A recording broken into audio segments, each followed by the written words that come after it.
केवल और केवल योद्धाओं के लिए, निर्बल ब्राह्मणों के लिए नहीं। जी राजन, जैसी आपकी इच्छा।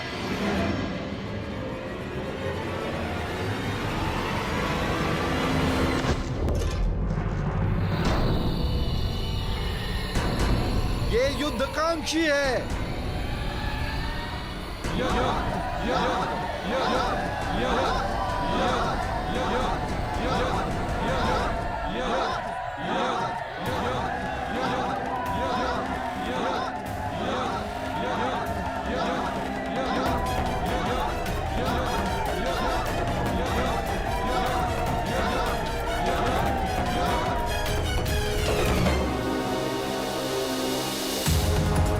लगता है आपने सुना नहीं ब्राह्मण देव। अब कृपया इस घेरे से बाहर चले जाइए, अन्यथा मुझे एक ब्राह्मण हत्या का पाप लगेगा।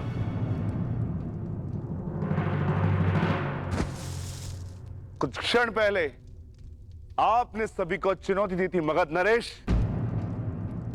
तो समझो वो चुनौती मैंने स्वीकार कर ली।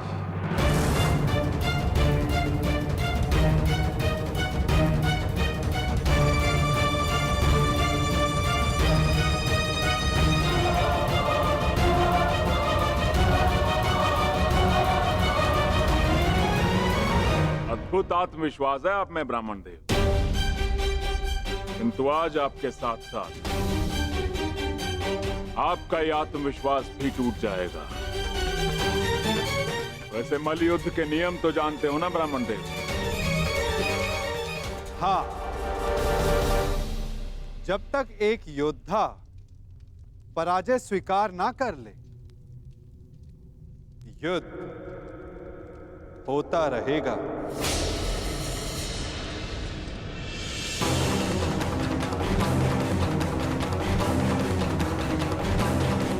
स्वीकार है मगध नरेश? स्वीकार।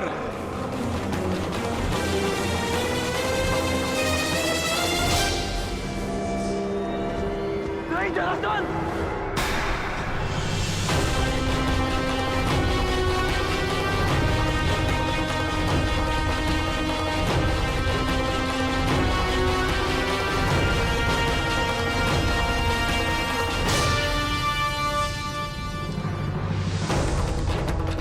ये चुनौती स्वीकार मत करना।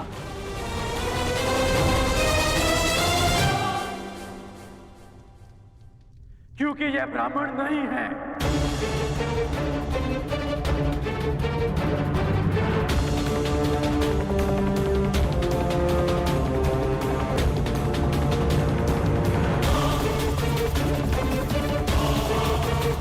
तो फिर कौन है ये?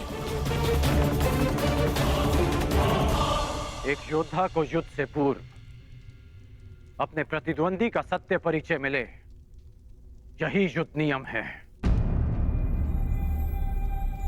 जिसने तुम्हें चुनौती दी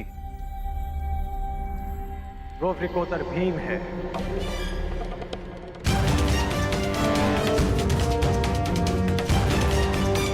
ये धनुर्धारी अर्जुन है।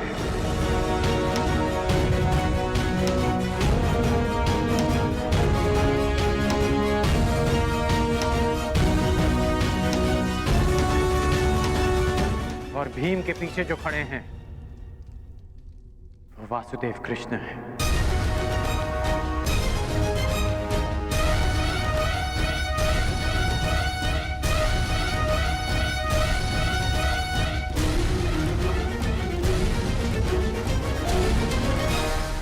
ये चुनौती अस्वीकार कर सकते हो। सत्य कहा अंगराज ने मगध नरेश। अब निर्णय आपका है। परिचय जानकर यदि भयभीत हो तो भीम द्वारा दी गई चुनौती अस्वीकार कर सकते हो।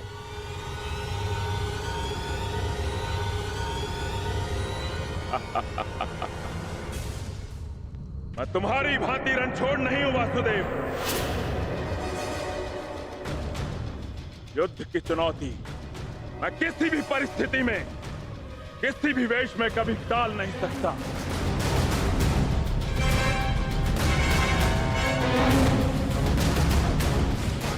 मैं इस चुनौती का अंत करूंगा और सबसे पहले मैं इस विकोदर का उदर फाड़ूंगा और उसके पश्चात मैं तुम्हारा नाश करूंगा बस।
क्या यह युद्ध समाप्त होगा?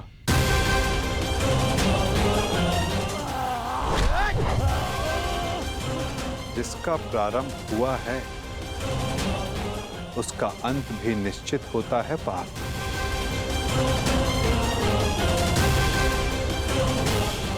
तुम्हारी प्रतीक्षा शीघ्र पूर्ण होगी।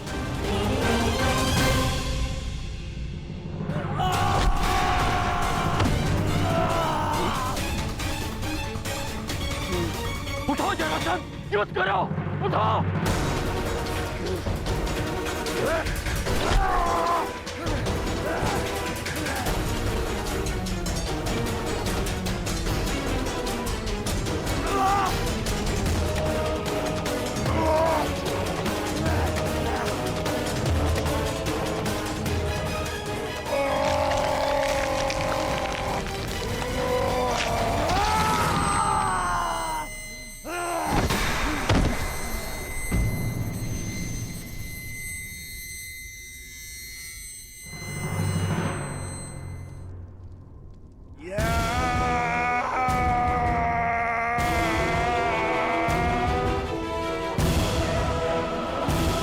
जरासंध का अंत हुआ।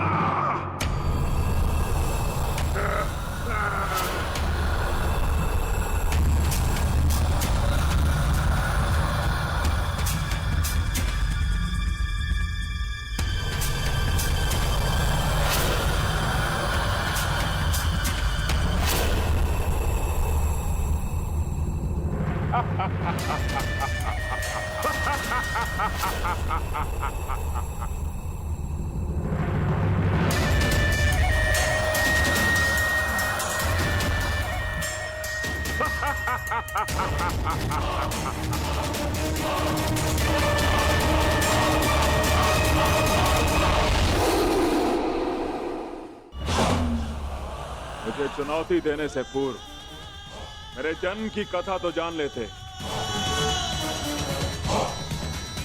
माता के गर्भ से 2 पिंडों में जन्मा मैं, मृत, और मेरे शरीर को वन में फेंक दिया गया।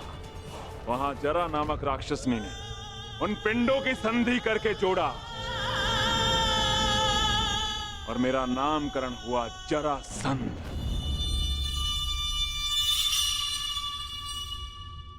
ये संधि नहीं टूट सकती भीम।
ये अन्याय है,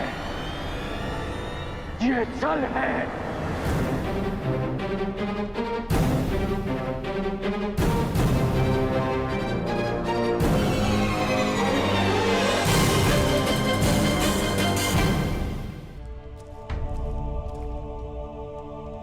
ये अनीति है।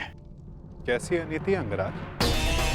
मल युद्ध जरासंध ने स्वीकारा और नियम यही था कि युद्ध दोनों में से एक योद्धा की पराजय स्वीकारने तक या मृत्यु तक होता रहेगा। जरासंध ने पराजय स्वीकारी नहीं, अंततः उसे मृत्यु प्राप्त हुई कर्ण। अकारण किसी का वध करना, क्या ये अनीति नहीं? जरासंध ने भीम को क्या हानि पहुंचाई थी? तो उस सर्प ने तुम्हें क्या हानि पहुंचाई थी कर्ण, जिसका तुमने वध कर दिया था? मैंने उस सर्प का वध किया क्योंकि वो मेरे निरपराध सारथी को डसने वाला था। यदि वो सर्प दंड का भागी था तो जरासंध भी दंड का भागी था कर्ण, जिसने 100 राजाओं की बलि चढ़ानी चाहिए। परंतु मैंने उन 100 राजाओं को मुक्त किया, फिर उसका वध क्यों किया? तुमने जरासंध से संधि की, 100 राजाओं को मुक्त भी करवाया कर, परंतु ये संसार क्या जरासंध के आतंक से मुक्त था? नहीं कर। तुम किसी की प्रवृत्ति नहीं बदल सकते मित्र। और जरासंध की प्रवृत्ति थी आतंक फैलाना, इसीलिए उसका विनाश आवश्यक था। मैं अपने ज्येष्ठ भ्राता महाराज युधिष्ठिर की ओर से यह घोषणा करता हूं कि आज आप जरासंध के आतंक से सदा सदा के लिए मुक्त हुए। महाराज युधिष्ठिर की जय, वासुदेव कृष्ण की जय, महाराज युधिष्ठिर की जय, वासुदेव कृष्ण की जय। हम सब आपके आभारी हैं महावीर अर्जुन। हम सब अपने आप को महाराज युधिष्ठिर के अधीन स्वीकार करते हैं। जो अधीन हो वो दास होता है, और हमें दास नहीं, आपकी मित्रता चाहिए। महाराज युधिष्ठिर की जय, महाराज युधिष्ठिर की जय। इन लोगों ने अपना चयन कर लिया है अंगराज, और मुझे उस पल की प्रतीक्षा है जब तुम उचित चयन करोगे कर्ण।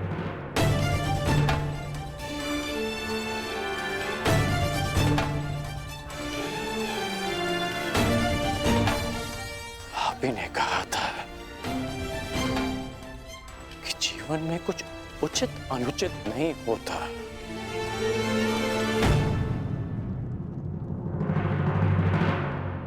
अब समझ में आया कि ऐसा क्यों कहा था। यदि कुछ है तो वो है कर्म, और आपके कर्म के परिणाम। और मेरे कर्म मेरी दृष्टिकोण में उचित हैं, और आपके कर्म आपकी दृष्टिकोण में। अद्भुत। तुम मुझे कभी चकित करने में असफल नहीं होते मित्र। प्रत्येक बार तुमसे मिलकर तुम्हारे लिए मेरा सम्मान और अधिक बढ़ जाता है। वासुदेव, मैं आपको सावधान करता हूं कि जिनकी सहायता और उत्थान के लिए आप ये प्रयास कर रहे हैं कि जिनके पक्ष में आप मुझे ले जाना चाहते हैं, एक दिन वही आपका सम्मान भंग करेंगे, आपको लज्जित करेंगे।